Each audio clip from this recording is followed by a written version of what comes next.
Mummy AC on कर दो, बहुत गर्मी हो रही है और मुझे बहुत जोरों की नींद भी आ रही है। ओए, अभी तो तू एसी खोलने के लिए बोल रही है। कल को जब दादी के पास गाँव जाएंगे तो वहाँ कोई एसी नहीं मिलने वाला। मम्मी क्या मयंक सच कह रहे हैं?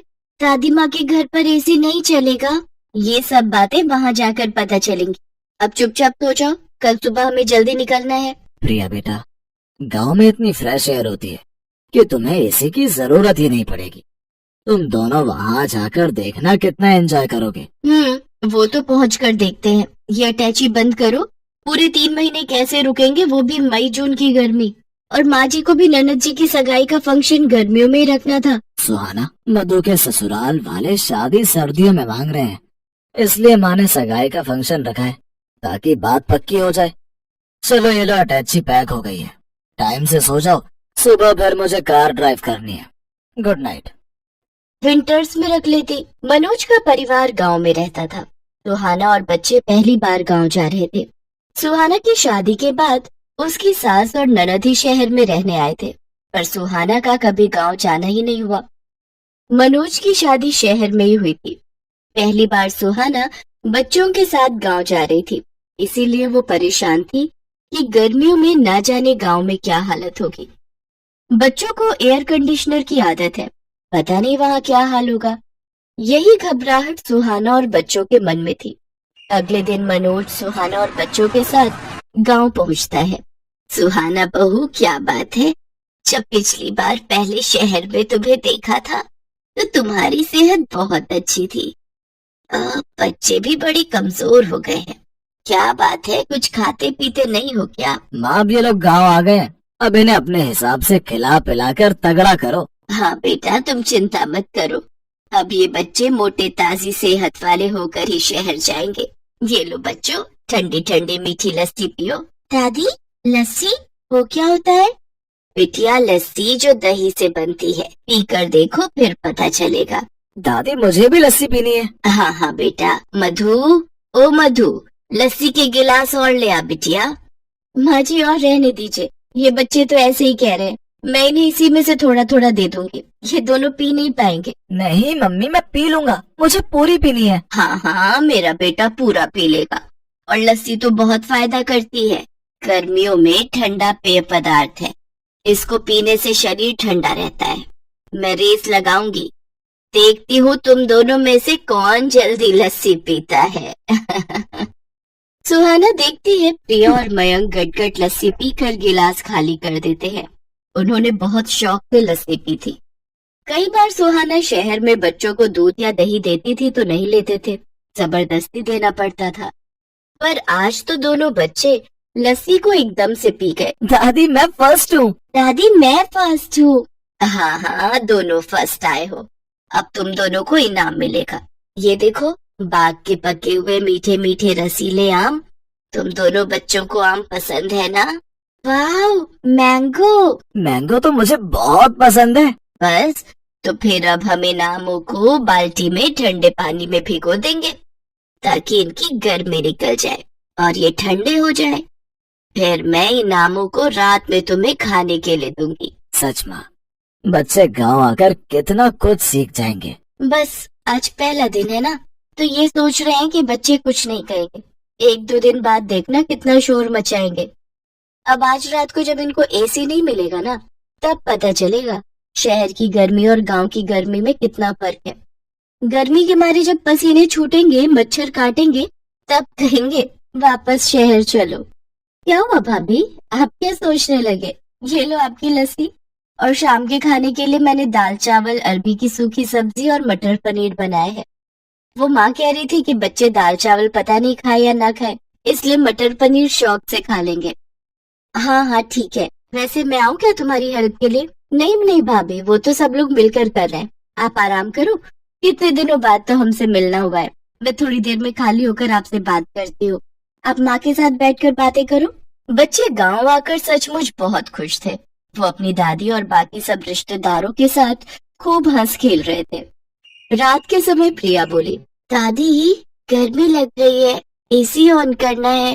अरे बच्चों, तुम दोनों मेरे साथ छत पर चलो, सबके बिस्तर छत पर ही बिछाए हैं।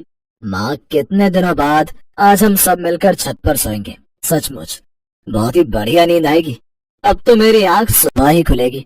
मधु, मुझे तो एक मोटी चादर दे देना, रात को ठंड हो जाती है। ठीक है भैया। मनोज, कितनी बार तुम्हें कहा था कि गांव आने से पहले एक एसी गांव में भिजवा दो ताकि यहाँ फिटिंग हो जाती तो हम कमरे में आराम से सो सकते थे। सुहाना, हम लोग शहर में रहते हैं और मधु कुछ टाइम बाद अपने घर चली जाएगी। माँ को एयर कंडीशनर की आदत नहीं है। मैंने माँ को कहा था, पर उन्होंने कहा था कि वो कभी यहाँ रहती है कभी हमारे पास शहर में, तो एयर कंडीशनर लगाने का फायदा ही क्या। यहाँ पर तो सब लोग छत पर ही सोते हैं, बहुत बढ़िया नींद आती है। यहाँ कोई नहीं चलाता एसी, सबको खुली हवा में सोने की आदत है। और देखो, बच्चे भी माँ के साथ कितने आराम से छत पर सोने चले गए। सुहाना देखती है कि बच्चे छत पर अपनी दादी के साथ लेटे हुए कहानी सुन रहे थे और कहानी सुनते सुनते सो गए। सुहाना हैरान रह जाती है। कुछ दिनों बाद मधु की सगाई का फंक्शन बहुत अच्छे से हो जाता है। बच्चे जब तक गांव में रहे, उन्होंने एक बार भी किसी बात को लेकर जिद नहीं की। गांव की गर्मी का असर बच्चों पर बिल्कुल भी नहीं हुआ। सुहाना समझ जाती है कि उसकी सोच गलत थी। बच्चों ने गांव की गर्मी को खूब एंजॉय किया। जिस तरह शहर में गर्मी से बचने के मशीनरी साधन उपलब्ध हैं, उसी तरह गांव में गर्मी से बचने के प्राकृतिक साधन उपलब्ध हैं। वो खुश थी कि बच्चों को हर स्थिति में रहने की आदत हो गई, भले ही वो गांव में रहे या फिर शहर में। वो अपने आप को स्थिति के अनुसार बदल लेंगे। बच्चों, तुम सब बहुत याद आओगे। अब तो तुम्हारे साथ रहने की आदत हो गई है। माँ, तो फिर आप और मधु शहर आ जाना, बच्चों को भी अच्छा लगेगा। हाँ बेटा, आऊंगी। थोड़ी गर्मी कम हो जाए फिर मैं जरूर आऊंगी। बच्चे कहाँ गए? रुको, मैं देखती हूँ। सुहाना देखती है प्रिया और मयंक तो हैंडपंप के पास खड़े हुए ठंडे ठंडे पानी से मुंह धो रहे हैं और खुशी से उछल कूद कर नाच रहे हैं, मानो वो गर्मी के मौसम के साथ खुशी खुशी खेल रहे हो। ये लो बच्चों, और सुहाना की आंखें खुशी से भर आती हैं और वो सबसे विदा लेकर आंखों में ढेर सारे सपने बटोरकर बच्चों और मनोज के साथ वापस शहर लौट आती है। और शहर आने के बाद भी बच्चे गांव की बातें करते नहीं थक रहे थे। ये देख सुहाना और मनोज की खुशी का ठिकाना नहीं था।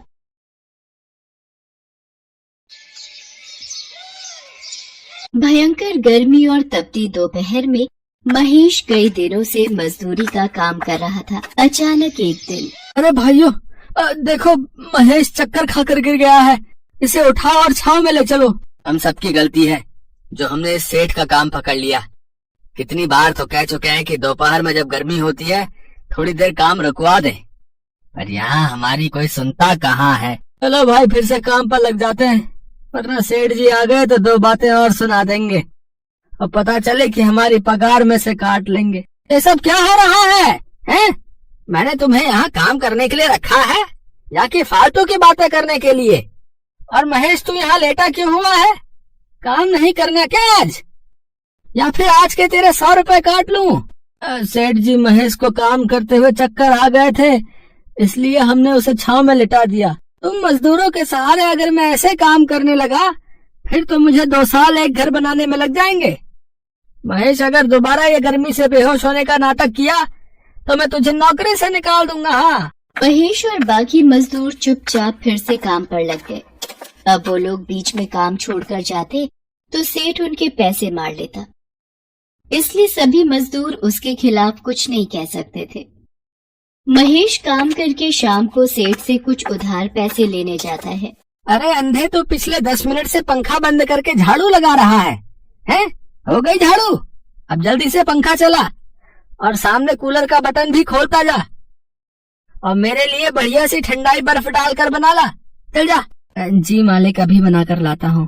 काम चोर कहीं के, फिजूल की तनख्वाह खाने की आदत पड़ गई है? पर एक काम नहीं करते, बताओ। हाँ महेश, क्या काम है? तू बोल। मालिक, कुछ पैसे उधार चाहिए थे। मेरे घर का पंखा खराब हो गया है और बिना पंखे के रात को बीवी बच्चों को बहुत गर्मी लगती है। अगर आप कुछ पैसे उधार दे देते तो मैं घर के लिए एक नया पंखा खरीद लेता। तेरा दिमाग खराब हो गया है? मेरे पास इतना फालतू का पैसा नहीं है जो मैं तुम सारे मजदूरों पर उड़ाता रहूं। मुझे भी अपना घर चलाना भाई। और तुम लोगों को क्या गर्मी लगेगी? तुम तो वैसे भी खुली हवा में सोने वाले हो। आजकल इतना अच्छा मौसम है, बाहर आंगन में चारपाई डालकर सुला दिया करो बीवी बच्चों को। मैं पैसे उधार नहीं दूंगा, तेरा क्या भरोसा, कल तू बीमार होकर घर पर बैठ जाए तो मेरे तो पैसे चले जाएंगे ना। और हाँ, बहुत दिनों से देख रहा हूँ तो काम बहुत धीरे कर रहा है, कल सुबह जल्दी आ जाना। महेश उदास होकर घर आ जाता है। क्या हुआ जमुना, ये पिंकी लेटी क्यों हुई है और सोनू कहाँ है? पिंकी को उल्टियाँ हो रही हैं। सोनू बराबर वाले मेडिकल से दवाई लेने गया है। सारी रात गर्मी से बच्चे सो नहीं पाते हैं, इसी वजह से तबीयत खराब हो गई है बच्चों की। तुमने पंखे के बारे में बात की?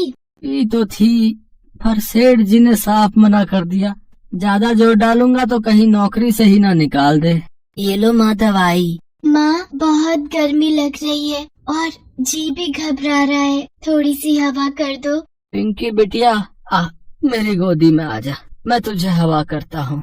पता नहीं हम गरीबों के साथ ऐसा क्यों होता है, ये अमीर लोग हमारी परेशानी को क्यों नहीं समझते हैं। थोड़ी सी मदद कर भी देंगे तो उनका क्या चला जाएगा, और फिर उधारी तो मांगे हैं, तुम तो काम करके पैसे चुका देते। एक बार कल फिर कोशिश करता हूँ, शायद सेठ जी का दिल पिघल जाए। महेश एक बहुत ही गरीब मजदूर था।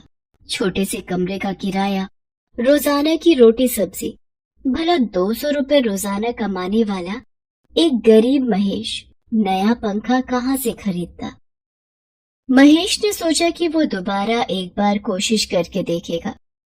महेश और सारे मजदूर काम में लगे हुए थे।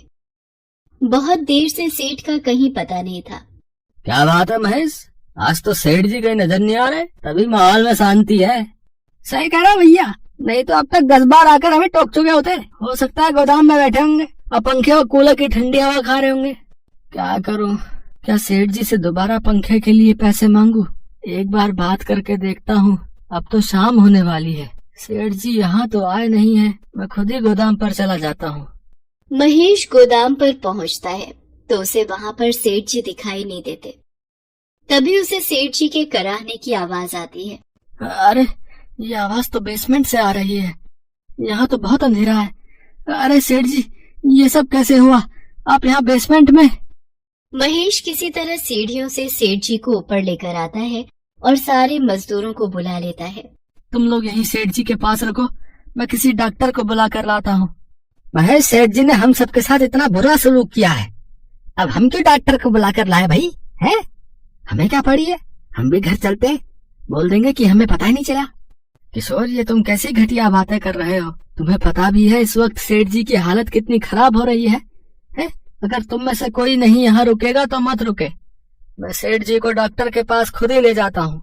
हमें माफ कर दो महेश, हमसे गलती हो गई, तुम डॉक्टर को बुला लो, तब तक हम सेठ जी का ध्यान रखेंगे। महेश डॉक्टर को बुला लाता है। तब तक सेठानी भी खबर सुनकर वहाँ पहुँच जाती है। सेठ जी बीपी के मरीज हैं, गर्मी की वजह से इन्हें घबराहट हो गई थी, अगर कुछ देर और ये बेसमेंट में रहते तो इनकी जान भी जा सकती थी। महेश, तुमने आज सेठ जी की जान बचाकर हमारे ऊपर बहुत बड़ा एहसान किया है। तुम ठीक कह रही हो कल्याणी, मैंने हमेशा इन सब मजदूरों के साथ इतना गलत किया, मैं इनकी परेशानी को कभी समझ नहीं पाया। महेश, मैं तो नाम का अमीर हूँ, पर तुम तो दिल से अमीर हो, ये मुझे आज पता चल गया, मुझे माफ कर दो। उस दिन से सेठ ने अपना व्यवहार बदल लिया। उसने महेश के साथ साथ सभी मजदूरों को एक एक पंखा उपहार में दिया। अब दोपहर के वक्त महेश और सभी मजदूर कुछ देर आराम भी कर लिया करते थे।